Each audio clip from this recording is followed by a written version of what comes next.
மருத்துவ பட்ட மேற்படிப்பு விவகாரத்தில் நல்ல தீர்வு கிடைக்கும் என தமிழக நலவாழ்வுத்துறை அமைச்சர் விஜயபாஸ்கர் நம்பிக்கை தெரிவித்துள்ளார். சென்னை ராஜீவ்காந்தி அரசு மருத்துவமனையில் அம்மா குடிநீர் விற்பனை மையத்தை நலவாழ்வுத்துறை அமைச்சர் விஜயபாஸ்கர், போக்குவரத்துத்துறை அமைச்சர் எம்.ஆர். விஜயபாஸ்கர் ஆகியோர் தொடங்கி வைத்தனர். அதன் பின்னர் செய்தியாளர்களிடம் பேசிய போக்குவரத்துத்துறை அமைச்சர் எம்.ஆர். விஜயபாஸ்கர், தமிழகம் முழுவதும் உள்ள அரசு மருத்துவமனைகளில் அம்மா குடிநீர் விற்பனை மையம் தொடங்கப்படும் என்று தெரிவித்தார். வெளியில் 25 ரூபாய்க்கு விற்பனை செய்யக்கூடிய இந்த குடிநீர் 10 ரூபாய்க்கு ஏழை மக்களுக்கு கிடைக்க வேண்டும் என்பதுதான் எங்களுடைய நோக்கம். இதுவரை நாங்கள் பேருந்து நிலையங்களில் 306 இடங்களில் இதை விற்பனை செய்து கொண்டிருக்கிறோம். இதுதான் முதல் முறையாக ராஜீவ்காந்தி அரசு பொது மருத்துவமனையில் மாண்புமிகு மக்கள் நல்வாழ்வுத்துறை அமைச்சர் அவர்கள் கேட்டுக்கொண்டதற்கு நாங்கள் இன்று இந்த விற்பனை நிலையத்தை துவக்கி இருக்கிறோம்.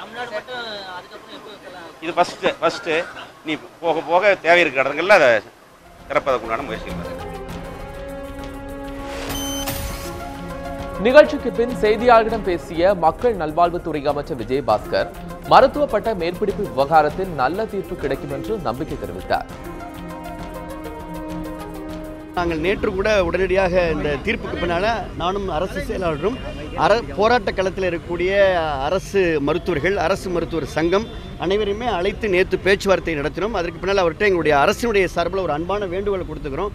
பொதுமக்களுக்கும் நோயாளிகளுக்கும் எந்த விதமான பாதிப்பும் இல்லாத அளவுக்கு நீங்கள் டியூட்டி டைம் முடித்து உங்களுடைய உணர்வுகளை வெளிப்படுத்துறது தவறில்லை.